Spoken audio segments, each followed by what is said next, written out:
Ok. Aí se disponibilizando, André, eu vou te apresentar também para todos, né? Tá, deixa eu ver. Já peguei sua introdução aqui, né, essa parte introdutória.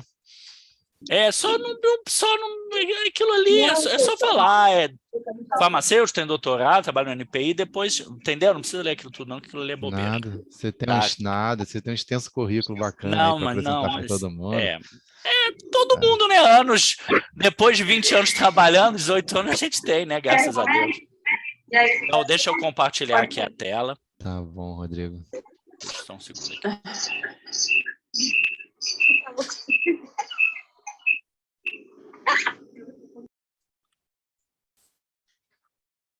Você compartilhar aí, eu vou apresentando. É bom até ter aberto a sala, que o pessoal Acho já que vou entrou adiantando aí, para né? todo mundo. Isso, peraí, tá Tá bom. carregando. Foi. Foi, né? Tá bom. Deixa eu pegar seu currículo aqui para apresentar. Então, boa tarde a todo mundo, né? Depois de um pequeno probleminha aí no link, né, nós estamos aqui, conseguimos consertar em tempo.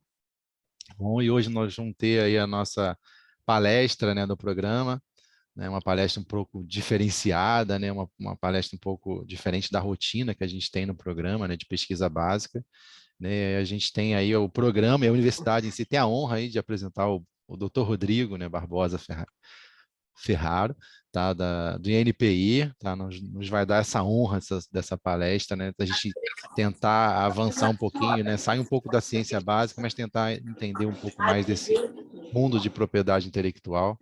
Tá, eu agradeço imensamente, né, ao Dr. Rodrigo, tá bom? Agradeço também ao INPI, né, por ter aceitado, né, disponibilizado, né, o horário do seu servidor para estar aqui com a gente. Tá? Então, o Rodrigo ele fez doutorado e mestrado, né, em Química Biológica na UFRJ, né, possui um grande currículo, né, fez sua graduação em farmácia, também pela UFRJ.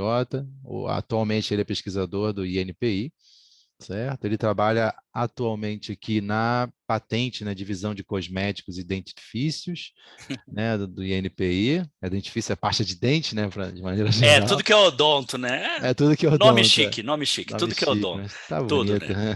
Tudo. Ele está agora em Minas Gerais, não é isso? Em Belo Horizonte, Isso, né? isso, isso. Show. E está dando a honra dessa palestra de lá, né? Tem essa experiência na propriedade intelectual, na parte de inovação, bioquímica, biologia celular e molecular, né? Já tem participado aí de vários cursos, né? De avanço de patente, né? Tanto nacional quanto cursos internacionais, né? Promovidos aí pelo Japão, né? A transferência de tecnologia. Mas o que patentes também na parte de europeia, né, no escritório europeu de patente, mas basicamente na Holanda, Estados Unidos também, né, Alexandria também faz a parte lá de escritório de marcas, né, esqueci a tradução disso, O trademark, SPTO, patente, é, marcas e patentes dos Estados Unidos. isso, marcas e patentes, perfeito, Isso. obrigado. Tá bom? Então ele é mundialmente aí famoso, né, e vai ficar famoso aqui com a gente também. Tá bom. Muito obrigado, Rodrigo, por tudo Obrigado, aí. André. Tá bom. Obrigado pelos elogios. A gente faz muitos cursos, né, para se aperfeiçoar cada vez mais. É um prazer estar aqui com vocês da UERJ, né? Eu sou carioca, né? Minha formação toda é no Rio de Janeiro. Trabalho no NPI desde 2004, são 18 anos, né? E aí acaba que nesses 18 anos, sempre trabalhando na biotecnologia, só nos últimos 3 anos que eu estou trabalhando na divisão de cosméticos, né? O nome não faz jus, porque a gente trabalha com cosméticos, trabalha com odonto, com equipamentos médicos, com extratos vegetais, produtos naturais, né? Então, trabalha com uma gama grande de, de, de área de exames de patentes, né? Já em 2019 vim para o escritório regional do NPI aqui em Minas Gerais, né? Auxiliar aqui o escritório de Minas na parte de difusão, de treinamentos, as mentorias, né? Além de, claro, continuar o exame técnico, que é o nosso foco básico e sempre será, né? O foco básico do NPI. É um prazer estar aqui, né? Falar com vocês sobre a parte de patentes, né? De propriedade intelectual. Antes de começar aqui a minha apresentação, só para a gente situar vocês, a propriedade intelectual é o grande ramo que protege todas as criações humanas, né? Todas as criações humanas. E aí a propriedade intelectual, ela é dividida em dois grupos, ela é subdividida, né? A propriedade intelectual é um grande guarda-chuva. Ela é dividida na área do direito de autor, né? Que protege as propriedades intelectuais nessa área criativa de direito de autor, que são, direito de autor então entra música, escultura, pintura, e a propriedade industrial.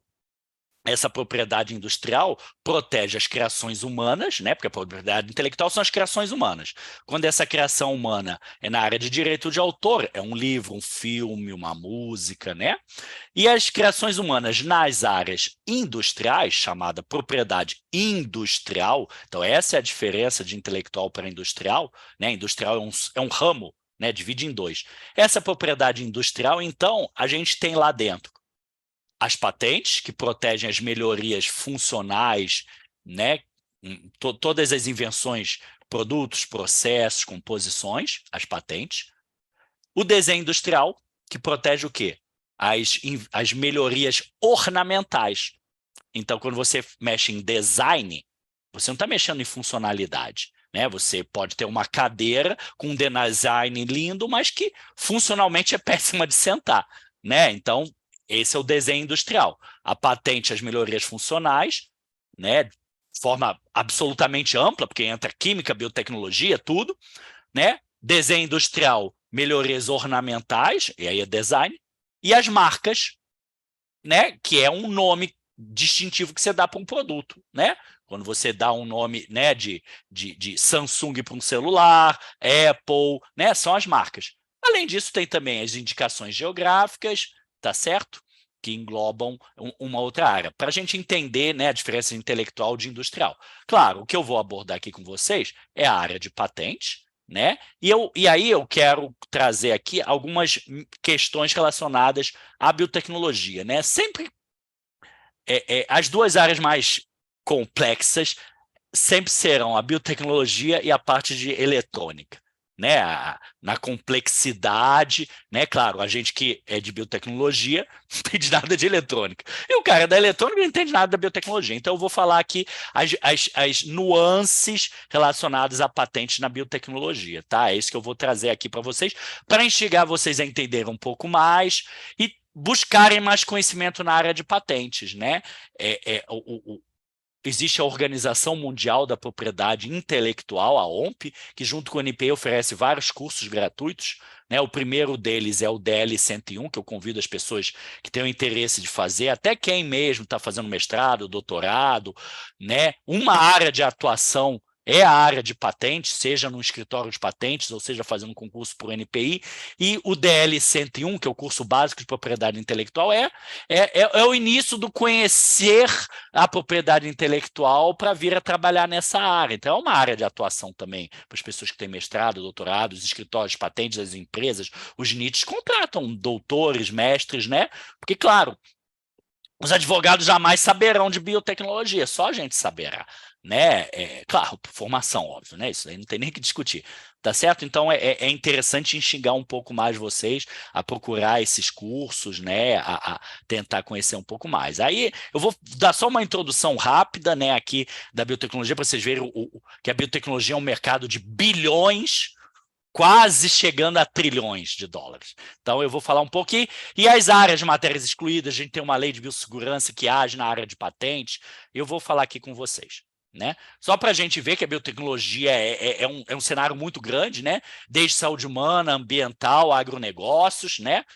A gente tem toda uma área aqui, esse lado aqui direito, que é um pouco longe da nossa área de formação, né? Mas que é biotecnologia, né? Quantos desincrustantes industriais têm enzimas? A gente às vezes usa um sabão em pó que tem enzima. É biotecnologia. É uma enzima qualquer? Não. É uma enzima adaptada a, né, aguentar aquele ambiente agressivo do sabão em pó, né? pH, etc. Não precisa nem falar isso. A gente sabe, né?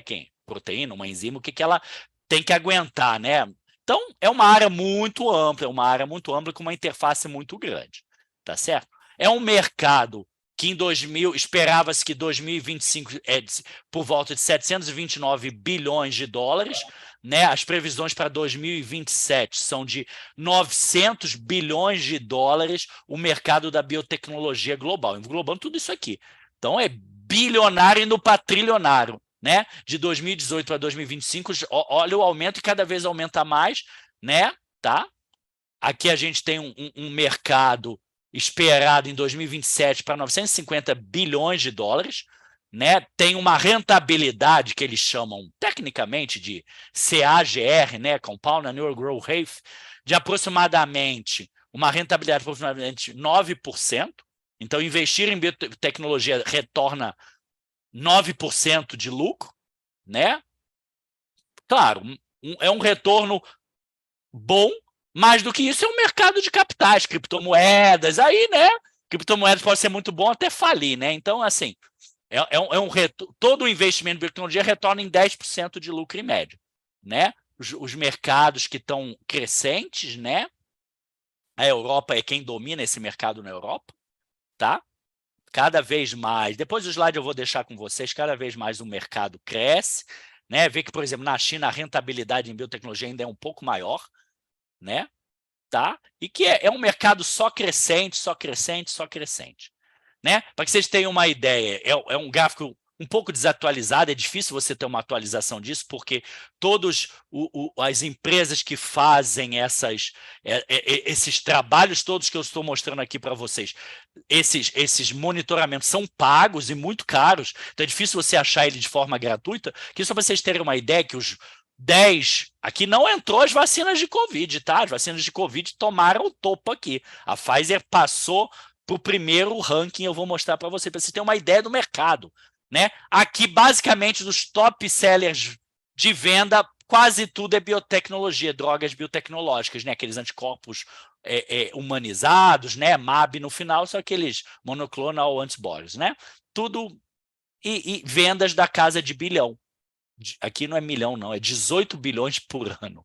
Então, é um mercado monstruoso, né? E aí que vocês vejam o que aconteceu com o mercado da biotecnologia, né? Quem é esse aqui? A vacina da Pfizer.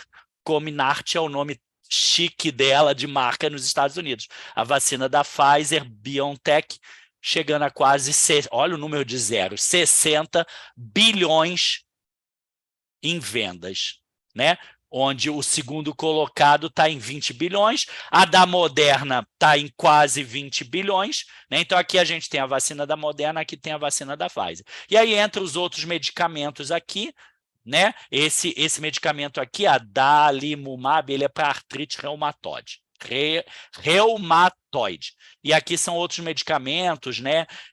Basicamente para câncer, mas vejam como a Moderna. E aí, por exemplo, quando você começa a ler, você vê que o grande desafio hoje da Moderna é mostrar que ela não é só uma empresa que faz vacina contra a Covid, que a Pfizer não precisa, né? A gente conhece a Pfizer, né? Há muito tempo, a Moderna não, então, né? Mas hoje a gente tem, né, que a Pfizer é a grande produtora de vacinas e ela dominou o mercado, né? Tá?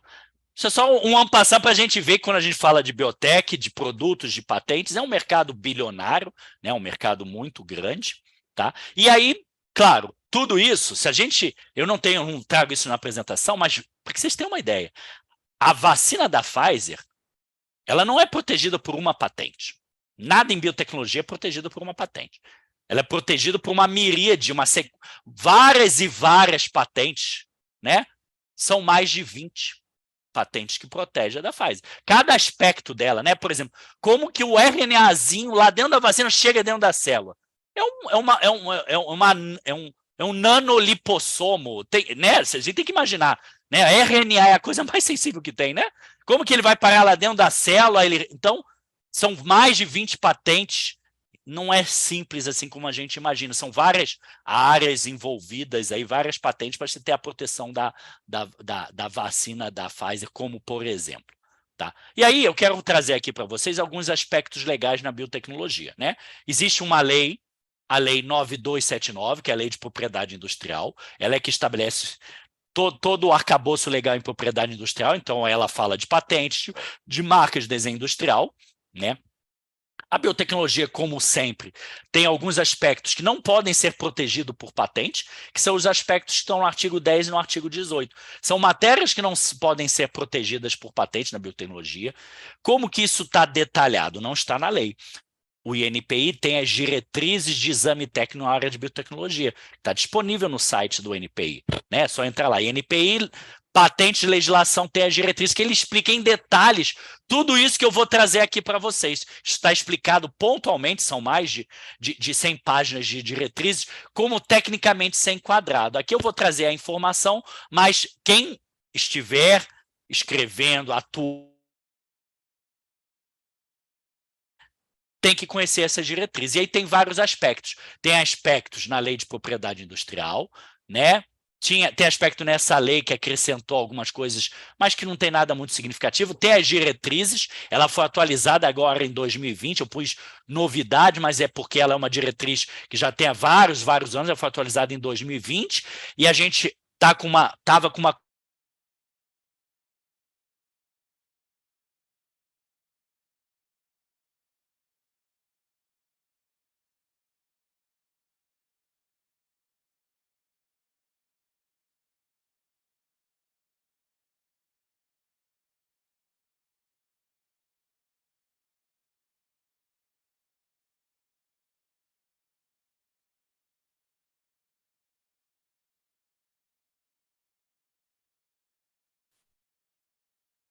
Pronto, voltou.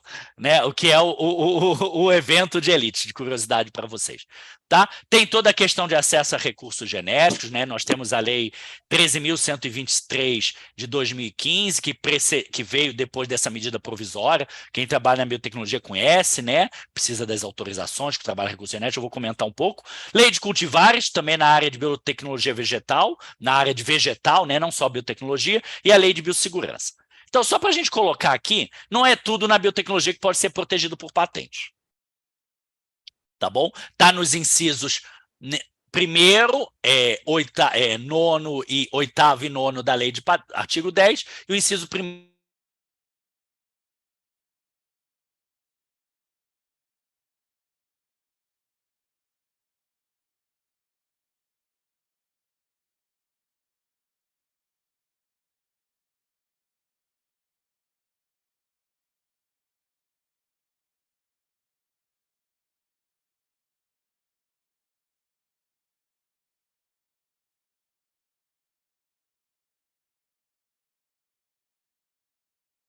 Ajuda o embrião do...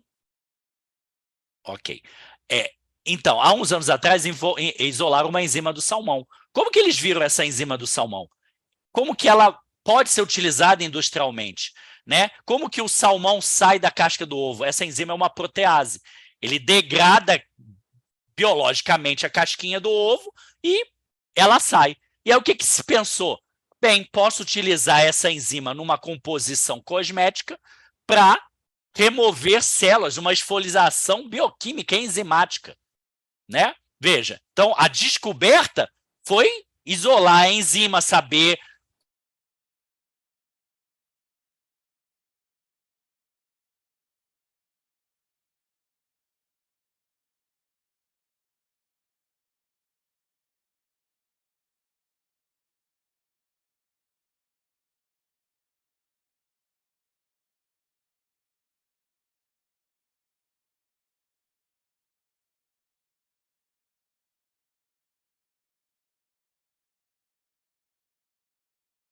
Tá?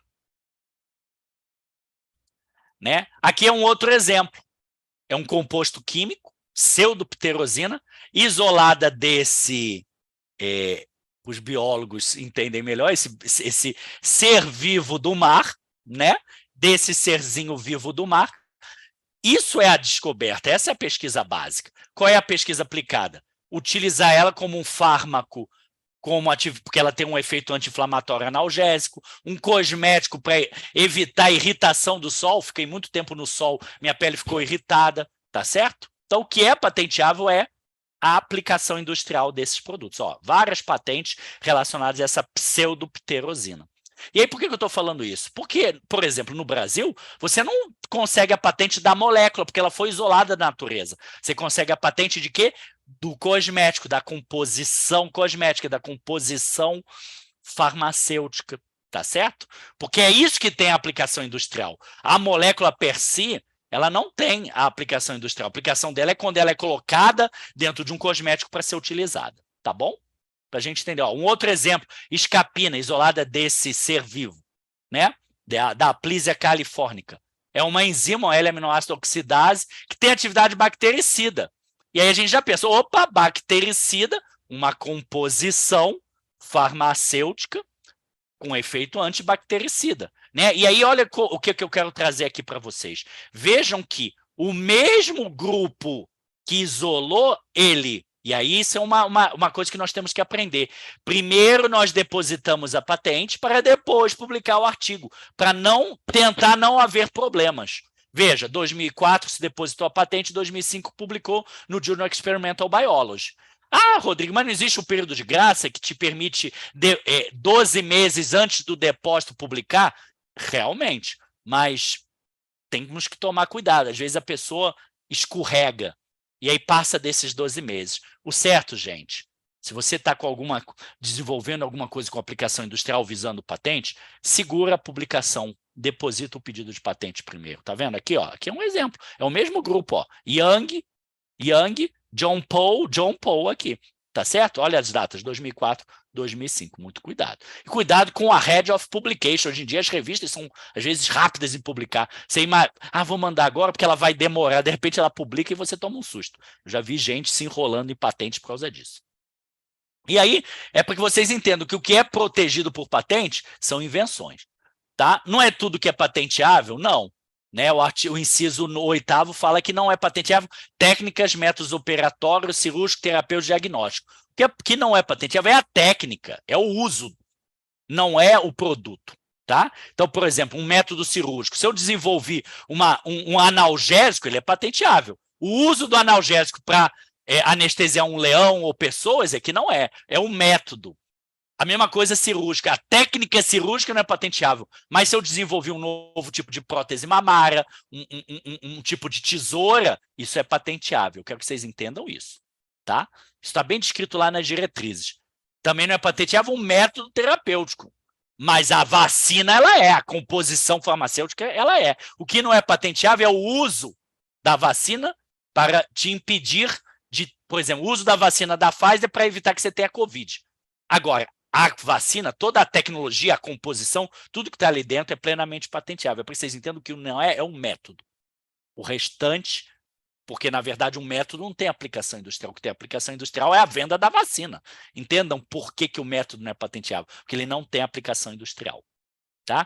Então, o que é um método terapêutico? É o método de tratar para administrar o medicamento. Mas qual que é a invenção, gente, aqui? Não é o método de tratar, a invenção é a composição. O método é a consequência de você usar. É isso que as pessoas têm que entender. Por que o método não é patenteável? Porque a invenção, né, usar o remédio para tratar a doença é a consequência do remédio que você inventou. A patente está para o remédio, não para o uso dele. Tá? Olha a lógica por trás. Mesma coisa do diagnóstico. Tá? Você inventa as máquinas, os testes diagnósticos. Tá? Então, o método diagnóstico, diagnosticar, é você usar aquele kit diagnóstico. O que não é patenteável é quando esse método ele for em vivo. Né? Recentemente eu fiz teste de alergia no braço. Né? O método em vivo não é, mas o método in vitro, né? Você entrar debaixo do RMN não é. Né? Isso tudo, o que é patenteável? O equipamento, as tecnologias, né? Na hora que você tem essa composiçãozinha que você põe no braço, né? A composição é patenteável, mas o uso dela para diagnosticar é que não é. Porque o uso não tem aplicação industrial. Tá? Então, esses métodos fora do corpo humano são patenteáveis, no corpo humano não é. Tá? Também não é patenteável toda ou parte de seres vivos, ou seja, quando você isola um composto de um ser vivo, ele não é patenteável. O que é patenteável é a composição que contém esse composto, tá bom? Então, ser vivo ou algo que é isolado dele também não é patenteável. Micro-organismo selvagem também não é. Por que eu ponho selvagem? Porque o transgênico é. Eu vou mostrar aqui. Então, a bactéria transgênica Geneticamente modificada é a bactéria, o protozoário e o fungo. Células vegetais ou animais transgênicos, não. Tá? Só para deixar claro aqui. Então, os compostos DNA, RNA, proteína, extrato de planta isolado, ele não é. Mas ele, numa composição, que é como você usa industrialmente, né? É plenamente patenteável, tá certo? Anticorpos são patenteáveis os monoclonais, que não é bem encontrado na natureza, né? Se você caracterizar pelo hibridoma. Então, se você tiver um hibridoma que produz um anticorpo monoclonal, você caracterizando o anticorpo pelo hibridoma, tem toda uma forma, um detalhe, eu não vou entrar aqui nisso, está lá nas diretrizes, mas o seu anticorpo monoclonal, ele é patenteável se você tiver o hibridoma, tudo. Claro, provavelmente você tem, né? Como é que você tem um monoclonal? Que, né, então, é o anticorpo monoclonal para a molécula, é caracterizado para o antígeno que você desafiou, né, para gerar, caracterizar por ser um hibridoma, sendo que esse hibridoma aqui tem que estar num banco de células que eu vou falar para vocês do Tratado de Budapeste. Então, você tem o hibridoma, manda para um banco de células de Tratado de Budapeste, e aí você consegue ter a patente para esse anticorpo. Tem todos os detalhes, né, mas é perfeito de você proteger aqui. Então, de novo, como eu falei, o produto de lá da natureza não é patenteável, mas uma composição que tem ele, que é como você explorará industrialmente, ele é patenteável. Tá? Também não são processos biológicos naturais, isso é óbvio, né? Também não é patenteável que for contrário à moral ou bons costumes. Como que entra isso na biotech? Clonagem de seres humanos. Hoje a gente não permite clonagem de seres humanos. De repente, daqui a 100 anos, é possível clonagem de seres humanos, uso de embriões humanos com propósito industrial. De onde é que vem esses embriões, uso industrial? Né? Composição com embriões para ficar mais a pele mais bela. De onde vem esse embrião, né? Aborto. Então, veja, hoje isso não é possível, o processo de modificar a identidade genética. Se um dia no futuro for, aí passa a ser dar patente para esses processos. Tá? Também não é patenteável, né, armas biológicas, cadeira de tortura, um novo processo de purificação de cocaína, tudo isso não é contra a saúde pública, né, moral, bons costumes. Esse moral, pessoal, tem relacionado à lei, né? O pessoal pensa logo com tecnologias aqueles produtos que vendem numa sexy shop.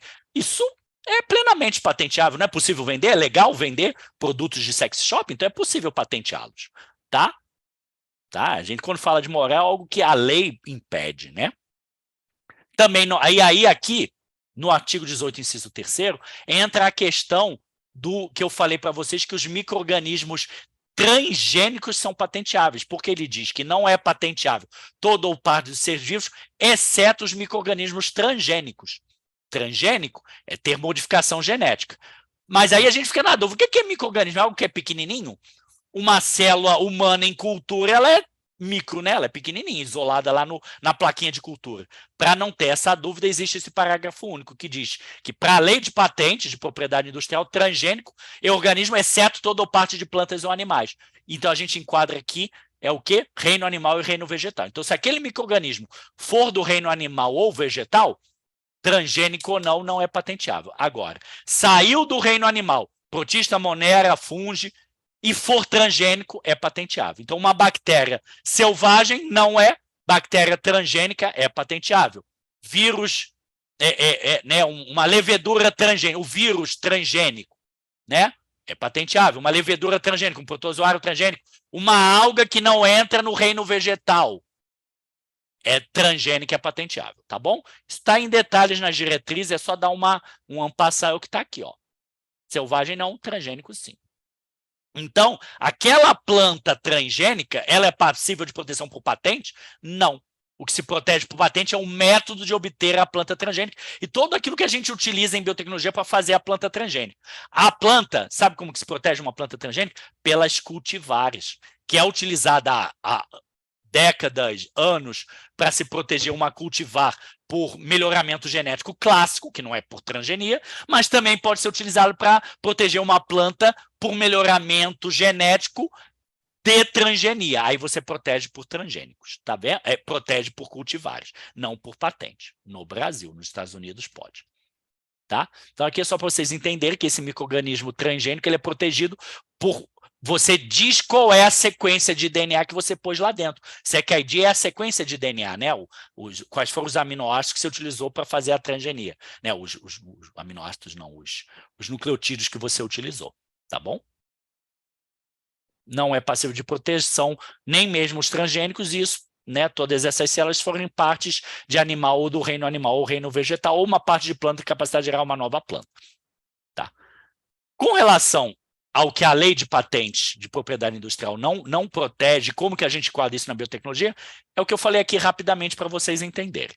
Existe uma outra interface também, que é a lei de biossegurança, que lida com um monte de assuntos, porém, na área de patentes, ela fala no artigo 6 que ela proíbe o patenteamento, o licenciamento, até mesmo o registro, ou seja, até mesmo as cultivares são proibidas, de quê? Isso é biotecnologia vegetal, né? Tecnologias genéticas de restrição de uso ou produtos delas derivados. O que é essa tecnologia genética de restrição de uso? Para quem é da biotecnologia vegetal, ou quem não é, né, entender o que é essa tecnologia genética. Existem tecnologias, por exemplo, da Monsanto e de outras empresas, onde você compra uma semente, por exemplo, de soja, comprei uma semente de soja transgênica da Monsanto. Pego essa semente, coloco no campo, ela germina. Germinou, beleza. Vendo essa semente. Se eu, agricultor, pegar parte dessa semente que germinou, né, em vez de vender, eu plantar de novo, ela não germina. Ela é uma semente estéril. Né? Isso é uma tecnologia genética de restrição de uso, onde você só consegue germinar uma vez, a semente gerada é estéril, porém, se você comprar um produto químico que a própria Monsanto ou outras, estou falando da Monsanto, falando outras empresas de biotecnologia vegetal venderem, e jogar lá no campo, essa semente que não germinava passa a germinar. Existem várias tecnologias desse tipo. Joguem no Google, tecnologia genética de restrição de uso. Vocês vão entender como funciona. Né? Então, esse tipo de tecnologia é proibida no Brasil. A comercialização, o registro, o patenteamento. Tá? Então, esse tipo de tecnologia não é possível que exista. É possível plantas transgênicas, sim, mas não uma que a semente é estéril. Ou que você já compra uma semente que ela só vai germinar se você comprar também um produtinho que a empresa vende.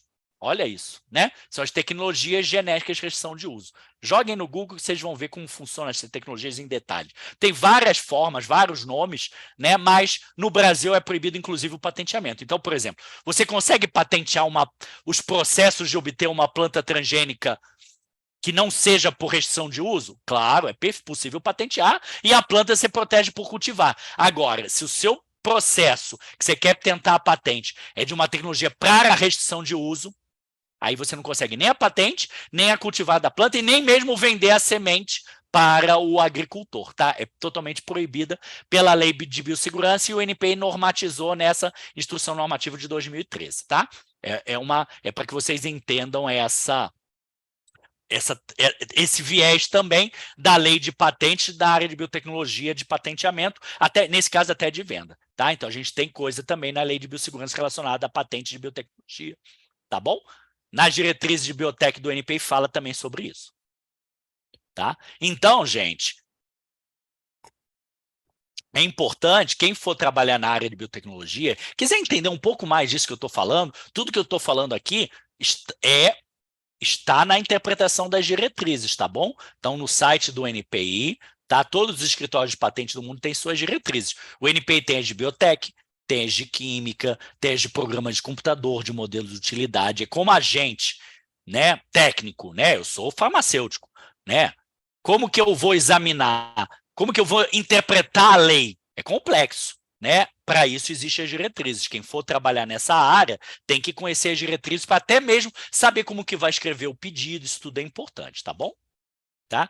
A gente, em 2020, fez algumas modificações relacionadas à fórmula de Marcuse, sequência genética de uma proteína, né? Isso aqui são umas coisas mais específicas, né? Nucleotídeos degenerados, tá? Algumas coisas mais específicas foram incluídas nas diretrizes, porque as diretrizes são dinâmicas. Elas são atualizadas à medida que as tecnologias são atualizadas, né? Anticorpo monoclonal a gente melhor detalhou, processo de obtenção, tá tudo melhor detalhado nas diretrizes. Depois vocês vão receber o PDF, tá aqui só para vocês entenderem, né?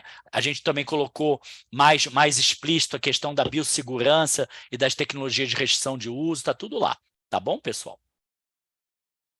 A lei de cultivares, eu trouxe aqui para vocês entenderem por que ela está aqui. Ela não tem nem relação com o NPI. Quem examina cultivares é o Ministério da Agricultura, né?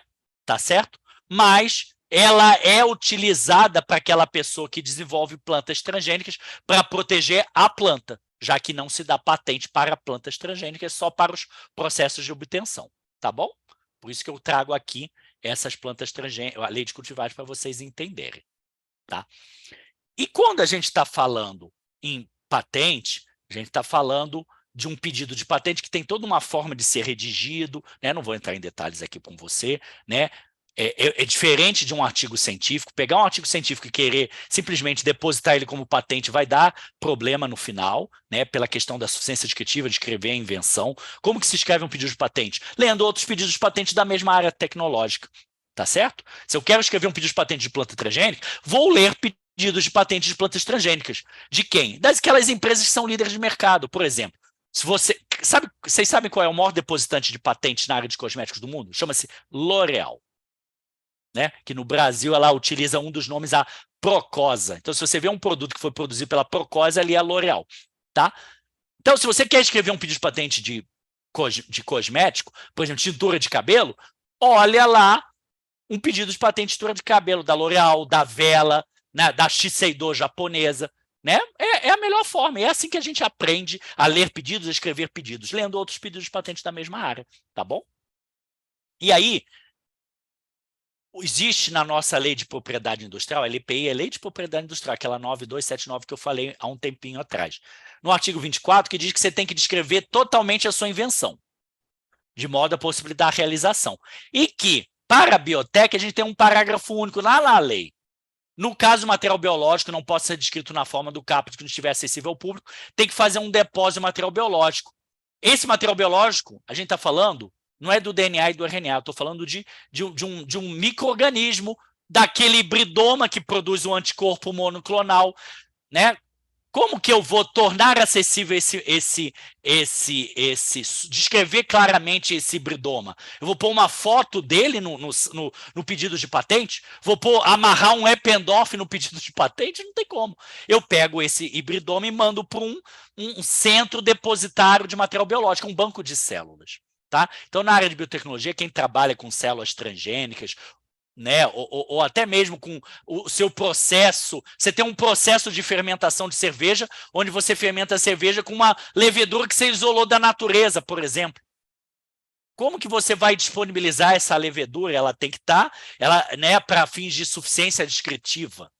Né? Você manda para um centro depositário. Porém, aí vem o porém. Sempre tem um porém, né, gente? Qual que é o porém? Não tem centro depositário no Brasil. Então, se você for depositar um pedido de patente, seja no Brasil ou em qualquer outro país, você precisa mandar esse seu micro-organismo para um centro depositário. E aí, onde que tem? Né? Tá? Material biológico são esses micro-organismos. Esse depósito de material biológico, ele é regido por um tratado internacional chamado Tratado de Budapeste. Se você entrar na internet e digitar Tratado de Budapeste, material biológico, vocês vão chegar ao site da Organização Mundial da Propriedade Industrial, que fala sobre o Tratado de Budapeste, né? E fala desses centros depositários, são as chamadas IDAs, International Depositary Authority. Né? No Brasil não tem nenhuma, tem uma na América do Sul, lá no Chile. Então, você tem que escolher uma dessas idas para depositar. Tem na Europa, tem no Japão, tem nos Estados Unidos. Aquele famoso American Type Culture Collection, ATCC, talvez muitos já tenham ouvido falar, é um centro depositário. Você acha que eles ganham dinheiro aonde, gente? Através do ser centro depositário para patente. É um grande filão financeiro para esses bancos de células, tá? Esse Tratado de Budapeste foi criado na década de 80. Foi quando começou o boom da biotecnologia, né? 70 para 80, década de 70 para a década de 80 do século passado, tá bom? Tá?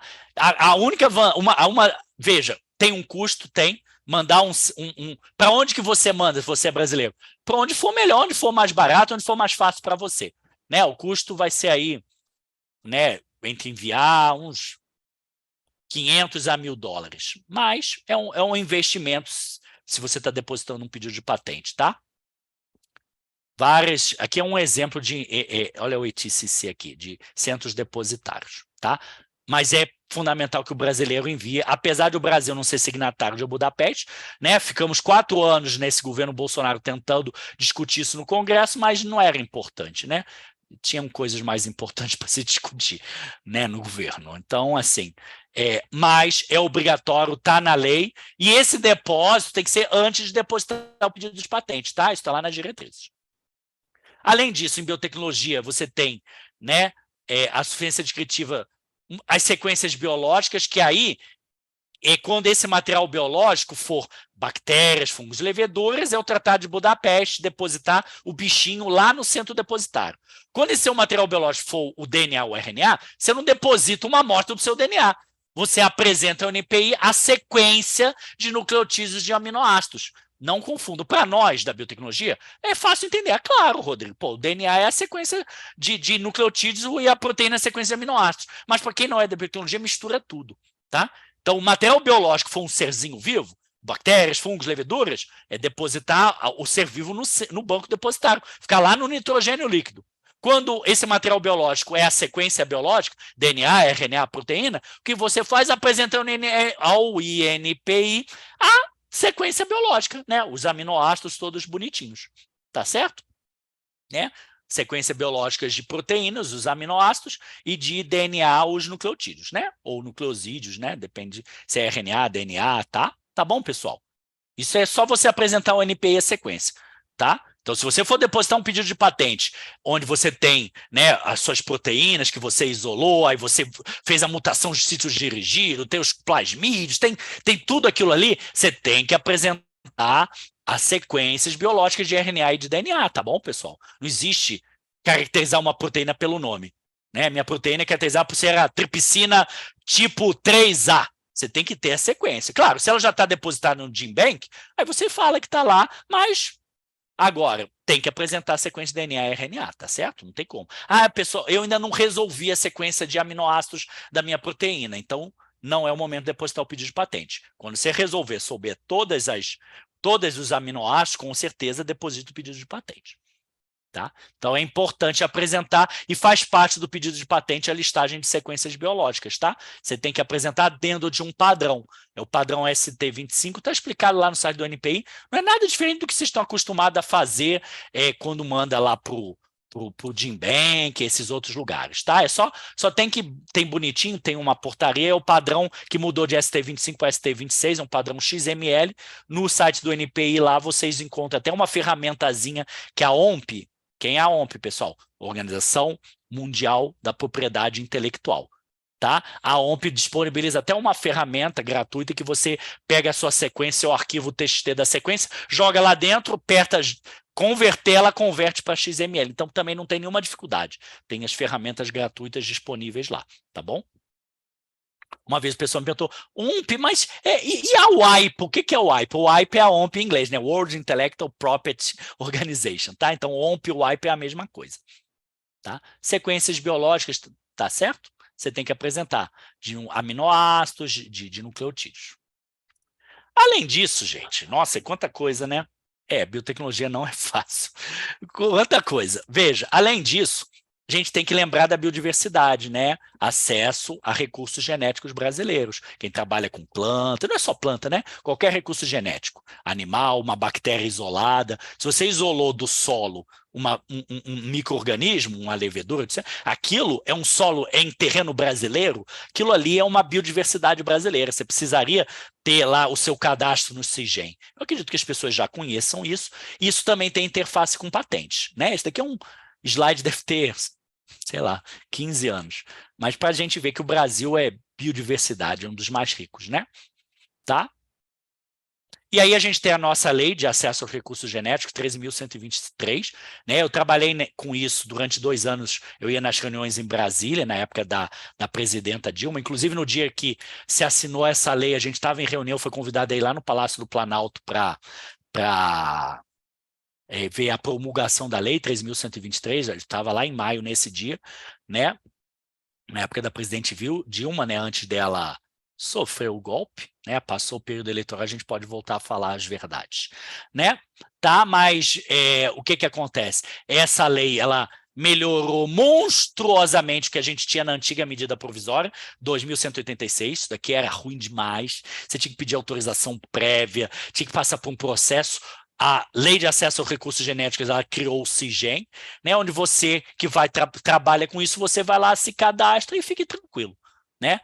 Então, é importante que você cadastre, e no momento que você for depositar seu pedido de patente, você apresenta ao NPI o número do cadastro. Ó, eu tenho cadastral e pronto, né? Tá? Isso daqui era um mundo quase impossível de se trabalhar com recurso genético, e com a 13.123 não existe desculpa para você não fazer cadastro no CIGEM. Eu vou mostrar aqui para vocês, tá? Tá? A Lei 13.103 estabelece no artigo 47 que a concessão de direito de propriedade intelectual pelo órgão competente sobre produto acabado ao material reprodutivo a partir de acesso ao patrimônio fica condicionado ao cadastramento, à autorização. Fala ainda no termo de autorização por causa dos antigos, né? Por exemplo, essa semana eu estava no Rio de Janeiro, eu fui no shopping com a minha mãe, né? Aí eu fui, mostrei ali para ela a L'Occitane, o Brasil, e a loja da Natura, né? A Natura e a L'Occitane são as maiores usuárias do sistema de acesso ao recurso genético. Todos aqueles produtos que a Natura já vende há mais de 10 anos de biodiversidade brasileira, ela era a maior apresentadora, segundo a medida provisória, de solicitações de autorizações. Então, tudo aquilo que você vê da Natura e da L'Occitane, né? Agora a Boticário está começando, todos aqueles produtos têm autorização a acesso a recursos genéticos devidamente cadastradas, tanto pela medida provisória, que era a Natura passou por toda essa burocracia, mais de 30, 40 pedidos, tomou até umas multas do IBAMA, por causa disso, que depois foi resolvida a situação, né? Então, veja, só existe aqueles produtos sendo vendidos porque lá ela faz repartição de benefícios segundo a antiga medida provisória e segundo a Lei 13.123. Então, quando a gente vai lá, tanto na L'Occitane em Brasil, né, o Brasil e a Natura e outros, porque hoje estão vendendo, né, Beraca e outras empresas, todas elas têm essa autorização, e todos os pedidos de patente da Natura e da L'Occitane estão devidamente regularizados e com essa... É importante a gente saber, conhecer isso e entender, né? São empresas, principalmente a Natura brasileira, que estão tentando seguir a lei, né? Não estou fazendo propaganda positiva nem negativa da Natura, só para que vocês entendam a situação, né? Tá? E aí, o que é esse acesso, para a gente relembrar? É atividade sobre o patrimônio, isolar, identificar, utilizar, fazer qualquer pesquisa, qualquer coisa que você faça, seja para pesquisa científica, desenvolvimento tecnológico, bioprospecção, né, visando sua aplicação industrial ou não, ou de outra natureza, por isso que pesquisa científica entra. Então, mexeu com algo que é natureza, tem que seguir o que a 13.123 estabelece e tem que fazer esse cadastramento prévio, né, fazer esse cadastramento no CIGEM, nesse sistema. Não tem dificuldade, gente. Não tem dificuldade, tá? Eu sei que o CIGEM precisa de várias atualizações, né? Essas atualizações, de novo, durante esses últimos 4 anos ficaram, né, aos trancos e barrancos, mas elas estão saindo, né? Não é responsabilidade do NP, é responsabilidade do MMA, Ministério do Meio Ambiente, né? Foi um pouco dificultoso nesses últimos anos, mas o negócio está voltando, tá? E aí, como é feito isso para fins de NPI, que é o que eu estou aqui? Quando você deposita o pedido, vai ter esse campo. Se você não acessou patrimônio genético, seja porque você trabalha com biotech e não tem nada a ver com patrimônio genético, ou porque você trabalha com engenharia mecânica, ou você trabalha com eletrônica, é só você ticar aqui. Se você trabalhar com alguma coisa que tem a ver, você marca o xizinho aqui, vai abrir um campo, e aí você apresenta o número da autorização que o CIGEM te deu, e está tudo bonitinho, tudo certinho, tá? Tem que prestar atenção nisso, gente, porque o decreto de 8.772 de 2016 estabelece multa, hein? Até mesmo para quem divulgar em meios científicos qualquer artigo científico, paper, qualquer coisa, artigo científico que tenha acesso ao recurso genético e você não fez esse cadastramento no CIGEM. Então, se você está trabalhando hoje, não estou nem falando por patente, com alguma coisa que fez excesso, na dúvida, gente, pequem pelo excesso, entra no CISGEM e faz o cadastramento e pronto. Você vai ter seu número, tudo bonitinho. Não tem que fazer repartição de benefício, a não ser que aquilo gere dinheiro. Se aquilo gerar dinheiro, aí você vai ter que fazer a repartição. Mas se for só pesquisa, você vai repartir benefícios, pagar dinheiro. Se você está só fazendo pesquisa, você mal tem o dinheiro para a pesquisa. Então, não precisa, faça só o seu cadastramento. Atenção, tá? Isso não é para assustar ninguém, imagina que as pessoas conheçam, é só para fazer o cadastramento, não tem dificuldade. Bem, gente, era um pouco isso que eu queria falar. É muita coisa, né? Eu sei, é muito, deixa eu descompartilhar aqui, interromper compartilhamento. É muito assunto, é muita coisa, né? Eu tentei, assim, dar um enfoque para vocês entenderem, assim, o mundo que é. Até para, André, ano que vem a gente voltar para falar de outros assuntos mais específicos, né? Assim, pontuar algumas coisas, eu acho legal. Tá? Quem quiser perguntar, não sei como é que vocês vão fazer, eu nem abri o chat, vocês me desculpem. Tá? Não sei nem se tem alguma coisa no chat. É mais para quem está participando, tá? Se quiser abrir o microfone, fazer para o chat, vocês fiquem à vontade aí. São 1h da tarde, a gente ainda tem uns 10, 15 minutinhos, tá bom? Como vocês quiserem. Fiquem à vontade. Rodrigo, cara, muito obrigado mesmo. Tá, por sua apresentação foi fantástica, assim, resumidamente foi fantástica, É excelente, muita coisa, eu sei. muita coisa, mas muito bacana mesmo. Aí o pessoal vai botando no chat aqui, o Stênio, que é o nosso secretário, vai anotando as perguntas, a gente passa, né? Tá. E aí a gente vai, assim, eu achei muito bacana essas dicas, né? O que você permeou pela carreira, né? Essas possibilidades de carreira que a gente fica só no mundo acadêmico, né? A gente fica aqui acadêmico, mas tem esses cursos, né? Que expandem nossos horizontes, é muito bacana. Né? Porque a gente sabe, né, que é um mercado no Brasil, né, no exterior tem uma demanda muito grande para profissionais na área de biotecnologia. Então, às vezes, uma pessoa que... Eu sei de gente que saiu para fazer pós-doc lá, ficou trabalhando em empresa com área de propriedade industrial. Entendeu? Sabe fazer pós-doc, fazer doutorado, né? Porque no Brasil, basicamente, a pesquisa é feita nas universidades, né? Sim. Mas, assim, tá? É uma área também, né? É uma área também, né? Eu entrei no NPI em 2004, em 2004 eu defendi meu doutorado e estou no NPI trabalhando até hoje. Então, né? Quem sabe vão abrir novos concursos para o NPI? A gente precisa. Então, é isso. Né? Agora, quem quiser perguntar, acho que a Graça quer perguntar, fiquem do jeito que vocês acharem melhor, tá? Podem perguntar o que vocês quiserem, se eu souber responder, tá? Rodrigo, obrigada. A apresentação foi muito interessante. Assim, eu tive uma vivência com patentes. Eu sou da Fiocruz e tive algumas experiências com patente em produtos naturais. E aí, ouvindo isso, e eu peguei exatamente esse período que você comentou aí, que foi um verdadeiro pesadelo, porque elas foram em torno de 2004, 2005, entrou toda essa história de acesso ao patrimônio genético e nós sofremos bastante. E olha que lá a gente tem um apoio, você deve... talvez conhecer, eu participava, né? a Manuela da Fiocruz, a gente estava em todas as reuniões. Eu dava carona toda vez para o aeroporto para ela. Manuela, vou te dar carona, vou te esquecer em Brasília, não, porque eu alugava carro e dava. A Manuela sempre estava, né, a gente tem um apoio do lado do patrimônio genético e do lado da propriedade intelectual. Mesmo assim, a gente sofreu muito. Mas eu tenho uma pergunta específica para você, assim, porque foi onde eu apanhei. Porque eu entendi, não sei se ficou tão claro para quem não vivencia isso, mas assim, eu entendi perfeitamente. Assim, por exemplo, eu vou dar o exemplo em produtos naturais, que é o que eu trabalhei. Claro. Não se patenteia a planta, mas nem o extrato dela. Nem o extrato, né? A gente patenteia um produto.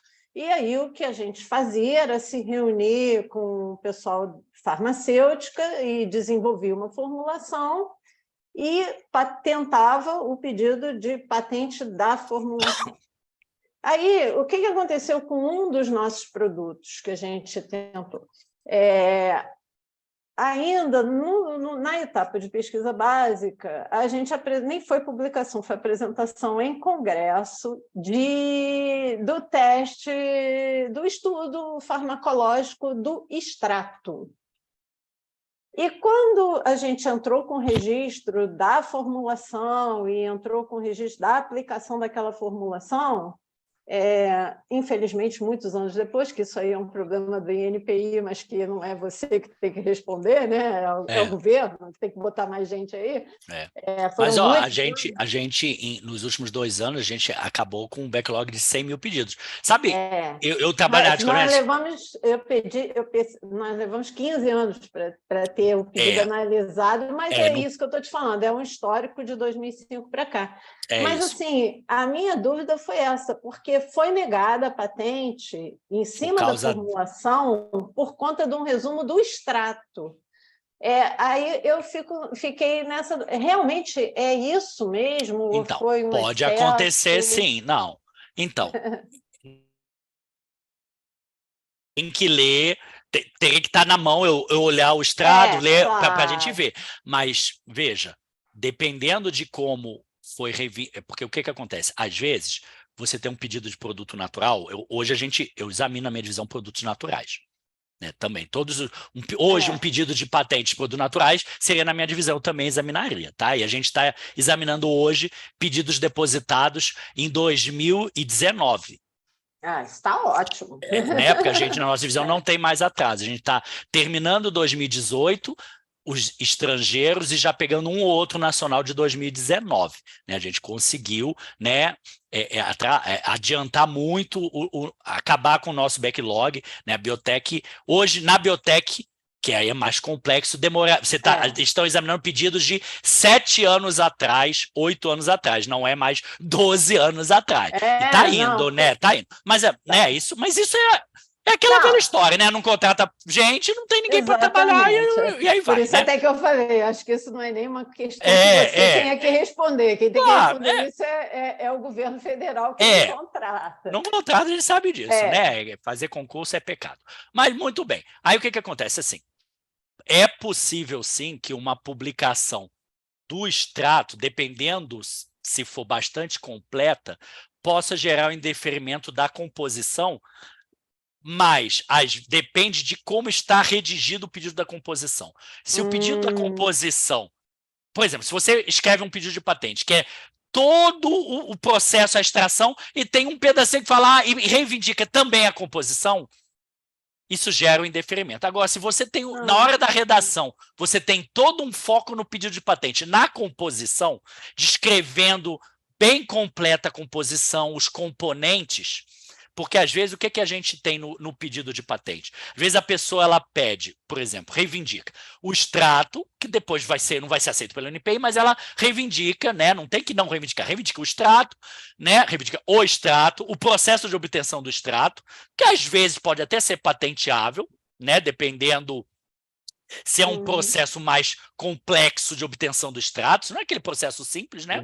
Você reivindica o extrato, o processo de obtenção do extrato e a composição. Só que, às vezes, só se reivindica assim, composição cosmética caracterizado por conter o extrato fulano de tal e excipientes farmaceuticamente ativos ou inertes, né? Excipientes. Só que lá no pedido de patente você não tem uma descrição completa da composição. Um pedido de patente desse, se eu acho anterioridades tanto do processo de obtenção do extrato quanto do extrato propriamente dito, como que seria a forma de salvar o pedido de patente? É você retirando, claro, você teria que retirar a reivindicação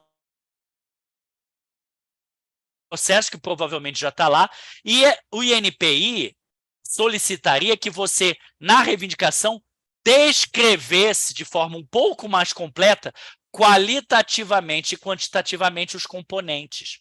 Às vezes não tem isso no pedido de forma um pouco mais completa. E aí é o que a gente tem hoje nos pedidos de extrato. A gente está concedendo a maioria dos pedidos de produtos naturais que a gente pega, eu faço muito, né? Pelo menos uns 2 ou 3 por mês. Né, dentre outros, os de extrato, né, de nacionais, a gente pega muito de universidades do Nordeste, né? A gente pede que eles já sabem que não tem que reivindicar o extrato, estão reivindicando composições de shampoo, eles já reivindicam mais fechado, composições de shampoo, composições de forma mais fechada, e aí a maior parte desses pedidos hoje, ele já coloca o extrato numa faixa de composição de 1 a 5% do extrato obtido, e a gente pede que a pessoa fala que é o extrato obtido pelo processo que está lá descrito no pedido, e alguns outros componentes, né, de forma um pouco mais bem delimitada. O problema é quando esses pedidos, que nem a gente pegou um pedido que gerou um indeferimento tem uns 2 meses atrás, era simplesmente o uso de um extrato, né, numa composição de sabonete clássica. Veja, aí ali não tem atividade inventiva, né? Você pegar um extrato qualquer e pôr numa composição de sabonete, cadê a atividade inventiva ali?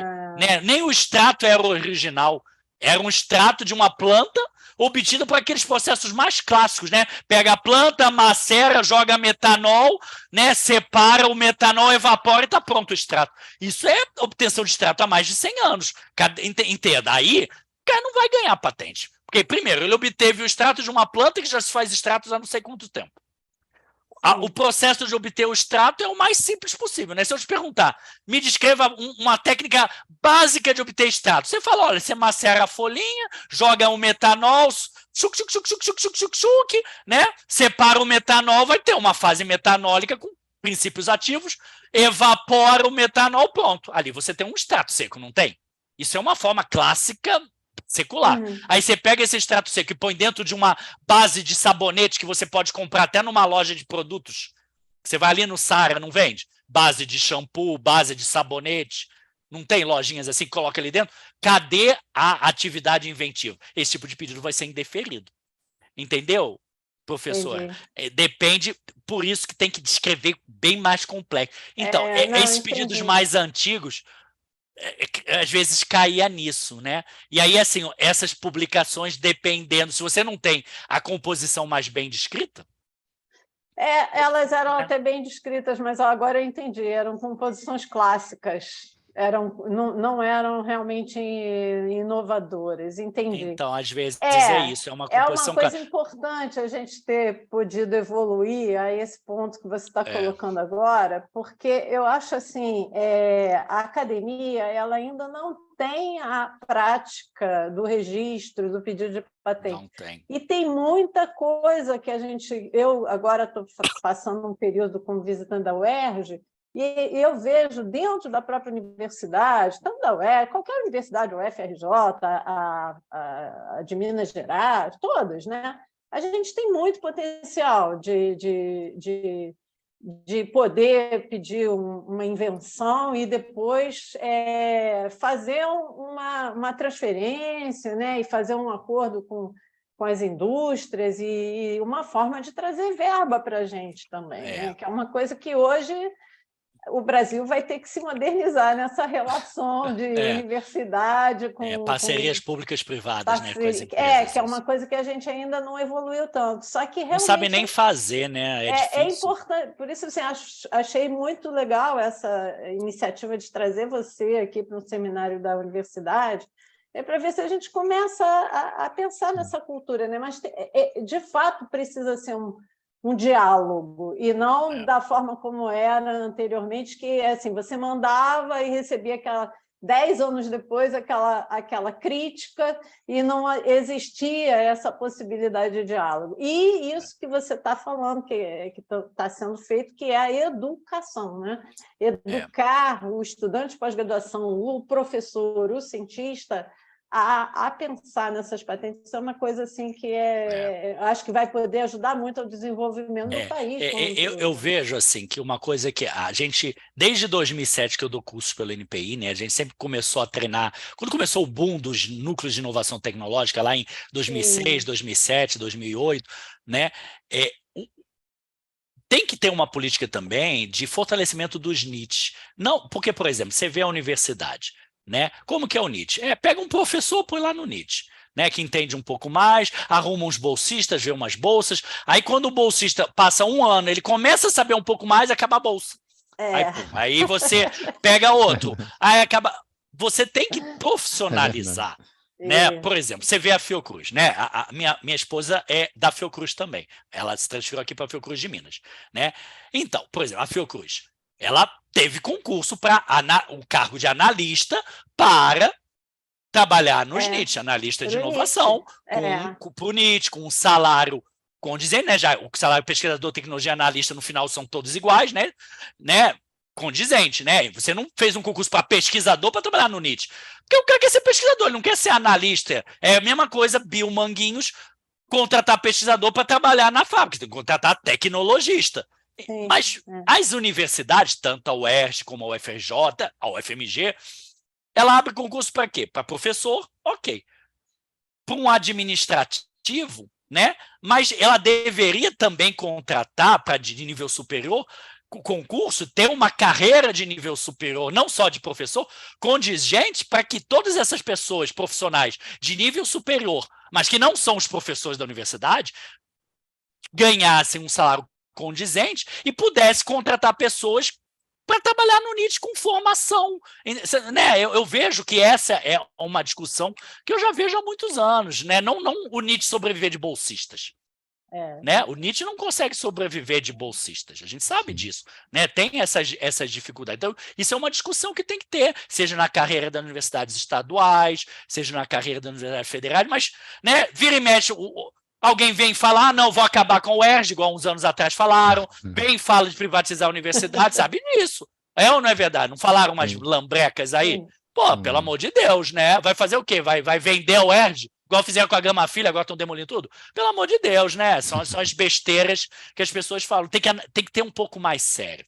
Nesse sentido, entendeu, professor? Assim, eu vejo um pouco isso. E aí, sim, o NIT estando mais bem estruturado, esse próprio NIT sendo treinado pelo NPI, fazendo os cursos, como a gente sempre fez, dá essa disseminação, né? Porque a gente sabe que eles não têm braço. O da Fiocruz não tem, é muito mais estruturado.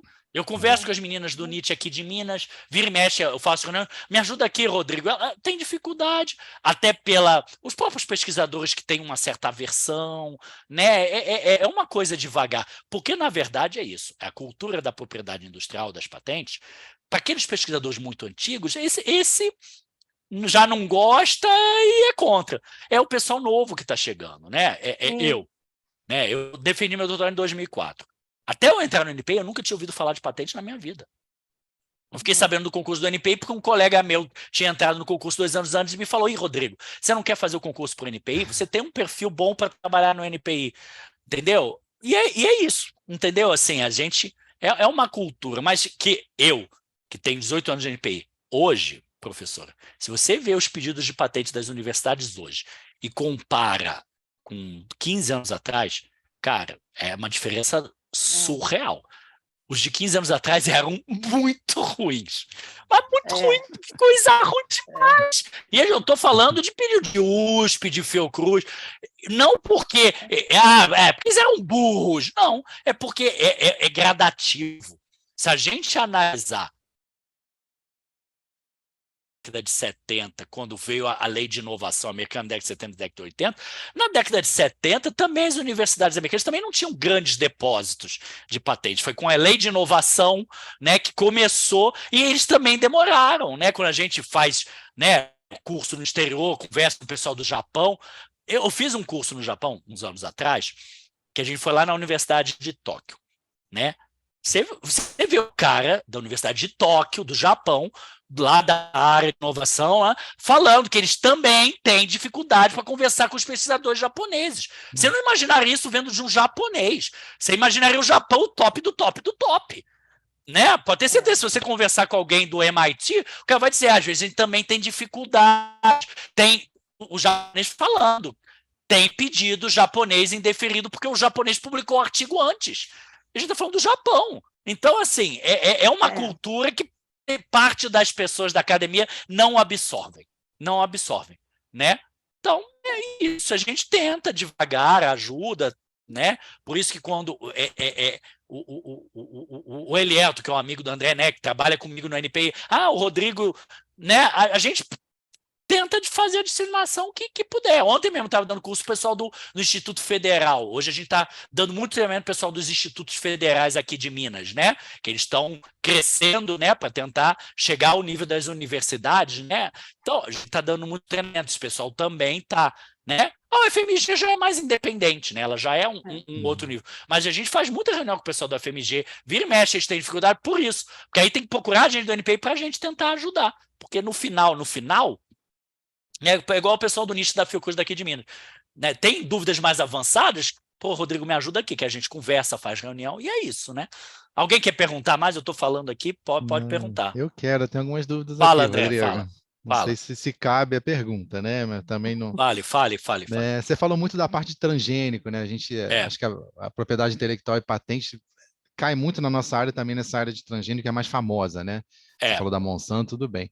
E transgênico a gente remete sempre à construção de organismo, né? Transferindo um gene de um organismo para o outro, né? E como é que funcionaria com CRISPR, né? Que a gente é novidade. A edição daquele genoma, né? Que a gente não está inserindo um transgênico, um gene extra ali, né? Sim, você está, vamos dizer, realocando, mudando, sei lá o que for do mesmo, né? Isso, é do mesmo organismo. Como é que ficaria essa patente? Então, você sabe? Eu não sei. Então, a questão é o seguinte, veja. O transgênico original começou com a inserção, ok. Sim. Mas veja, quando você modifica um genoma, né? Pega uma parte, né? É claro, veja, um transgênico de animal ou vegetal não adianta. Mas, por exemplo, imagine que você faça CRISPR numa levedura, né? Você não inseriu, mas você pegou, sei lá, um gene que estava lá no final, mudou a ordem. Sim. Veja, se essa alteração não mudou o genoma do selvagem, modificou. Houve uma alteração. Foi uma alteração aleatória? Não. Foi uma alteração. O CRISPR é algo, né? Você vai lá com a tesourinha, né? Tesourinha e colou no outro lugar. Né? Então, você é capaz de descrever. Aí a questão é: quando você imagina pegando algo que está fora e pondo dentro, você não descreve, olha, eu usei as enzimas tais, inseri em tal lugar, a sequência que eu pus foi tal. No CRISPR, você também tem essa informação. Eu peguei tal, usei. Então, se você consegue descrever totalmente o que foi, como foi feito o CRISPR, eu sei que é possível, claro, e é assim. Veja, o micro-organismo transgênico, que é transgênico por uma translocação, não sei se esse é o melhor nome, mas uma translocação, uma modificação da posição. Se essa modificação, você sabe dizer para o NPI como ela foi feita, onde ela foi feita, ela é definitiva, porque não se dá o micro-organismo uma transgenia transiente não é patenteável, tem que ser definitiva. É definitiva? Então é patenteável. Claro que é. Bacana. Entenda, né? Veja, da mesma forma que originalmente a gente só conhecia a transgenia por inserção, hoje você tem a transgenia por, né? Foi de um lugar para o outro. Isso, aí vem a pergunta. Essa modificação gerou uma melhoria, uma característica nova nesse micro-organismo que ele não tinha no selvagem? Aí você vai me dizer, sim, né? Então é patenteável. Aí o que você pede? O que é patenteável? Vamos dizer que seja numa levedura, né? Você tem a patente da levedura transgênica, onde você tem a levedura transgênica, talvez o ideal é que tenha o depósito de Budapeste dessa levedura, né? Você tem a patente da levedura transgênica, onde essa levedura transgênica ela vai ser caracterizada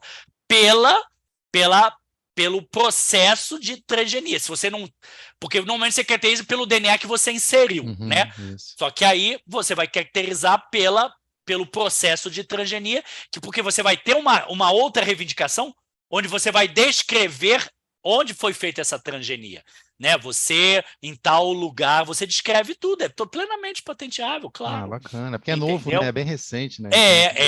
É plenamente patenteável por isso, porque a questão é como que a gente vai analisar, veja,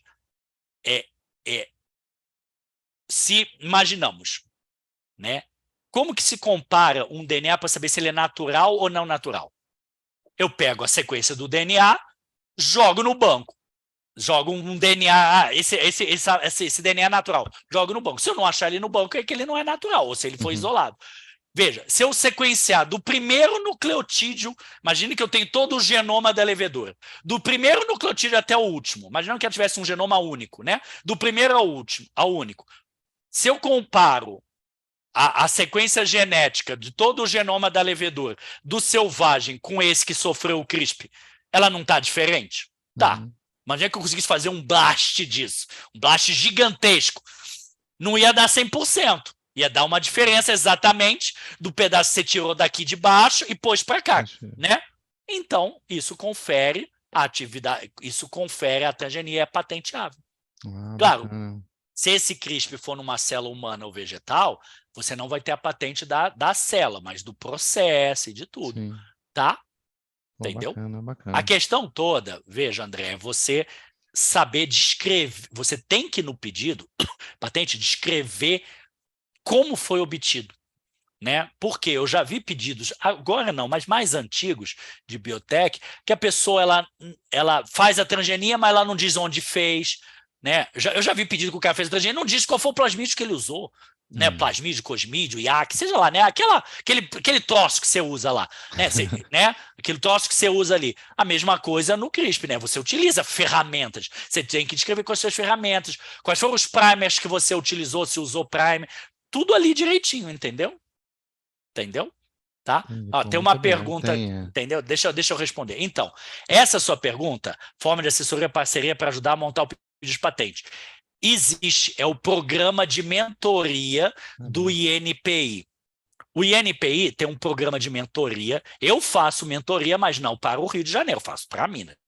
Existe o programa de mentoria do INPI. Esse programa de mentoria, né, ele é intermediado pelo NIT da UERJ, né? O NIT da UERJ, onde o NIT da UERJ pode, né, selecionar projetos. Normalmente essa mentoria é feita para aquele pedido, para aquele que já está na etapa final, né? O programa de mentoria. Deixa eu entrar aqui no site do NPI, deixa eu mandar o link. Então, assim, eu acredito que o pessoal do NIT tenha contato com o INPI, né? O INPI, com o NIT, né? Eu sei que, qual UERJ eu não sei dizer porque eu estou em Minas, assim, mas assim, eu sei que o INPI Rio tem feito várias mentorias com o pessoal da UFRJ. Então, por exemplo, se o pessoal do NIT da UERJ não tiver muito... Entre em contato com o pessoal do NIT da UFRJ, que eu esqueci o nome lá do NIT da UFRJ, tem um nomezinho, né? Que eles têm o contato das pessoas do NPI que fazem essa parceria. Deixa eu achar aqui, é o programa de NPI Negócios do INPI, que é esse programa de mentoria. Agora, o que o programa de mentoria do INPI não faz é escrever pedido de patente para ninguém.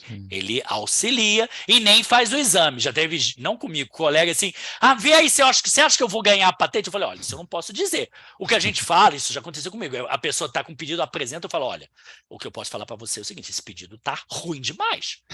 Não deposite isso aqui não, gente. Melhora aqui, aqui, aqui. Aí a pessoa escreve, tá bom. Não há garantia que a patente vai ganhar? Não há, mas é o programa de mentoria. Deixa eu achar aqui, esse programa aqui. Peguei o link, NPI Negócios. Eu nem sei, eu sou da UERJ, mas nem sei se tem NIT aqui, cara. Vou pesquisar.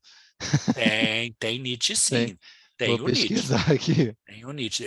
Então, eu não sei como estruturado eles são, eu não sei. A gente sabe que a UERJ está passando por certas dificuldades, né? Assim, eu não sei o quão ele está. Deixa eu achar aqui o link direitinho do INPI Negócios.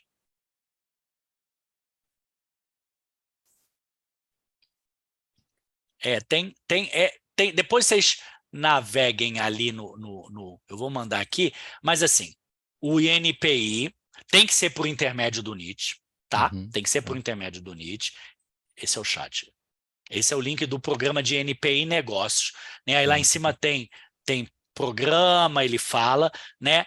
Tem que ser por intermédio do NIT e o INPI faz mentorias com o pessoal da UFRJ pelo intermédio do NIT da UFRJ. Então, assim, se o pessoal do NIT da UERJ tiver algum contato, é só entrar em contato com o NIT da UFRJ, com certeza o pessoal do NIT da UERJ tem contato do pessoal do NIT da UFRJ, e lá eles vão dizer quem são os pontos focais do INPI do Rio para o programa de mentoria. O de Minas é a gente aqui em Minas, né? Seria o chefe da unidade regional de Minas, mas a gente faz regionalizado, entendeu? Tá? Né? Aí tem esse programa, tá bom? É o programa de mentoria, mas é para coisas assim mais... A gente faz com o Sebrae, o Catalisa Sebrae, né? Eu fiz com o IFE. Por exemplo, eu ainda não fiz nenhum com a UFMG, nem com a Fiocruz daqui, né? De Minas, mas eles estão para indicar, porque eles também são um pouco mais autônomos, né? A gente está fazendo muito, já fiz com a Universidade Estadual, eu não, um colega meu, Universidade Estadual de Minas Gerais, a UEMG, né? Com os IFES daqui, tá bom? Tá bom, pessoal? Quer perguntarem mais alguma coisa? Eu acho que não, o pessoal está tímido. Um pouco tímido. Eu também tenho que... também está na minha hora que eu tenho que dar almoço para minha filha. Não, tá ótimo. Mas assim, pessoal. Agradeço muito mesmo seu tempo, agradeço a NPI também. Muito obrigado mesmo pela essa excelente palestra para a gente. Foi um prazer e, André, fique à vontade para ano que vem a gente voltar, outros assuntos, tá bom? A gente está sempre aí para tentar ajudar no que a gente puder. Com certeza. Faz parte, né? Se nós não nos ajudarmos, né? Se o NPI, que é público, não ajudar nossas universidades públicas, né? Vem gente falando besteira nos nossos ouvidos. Mas é isso, tá bom? Aí eu vou mandar a apresentação em PDF para você no e-mail, depois você distribui para o pessoal, tá bom? Tá ótimo. Muito obrigado mesmo. Obrigado a vocês. Fiquem com Deus. Tudo de bom, tá? Boa tarde aí. Bom jogo, tchau. Bom descanso. Valeu. Tchau. Tchau.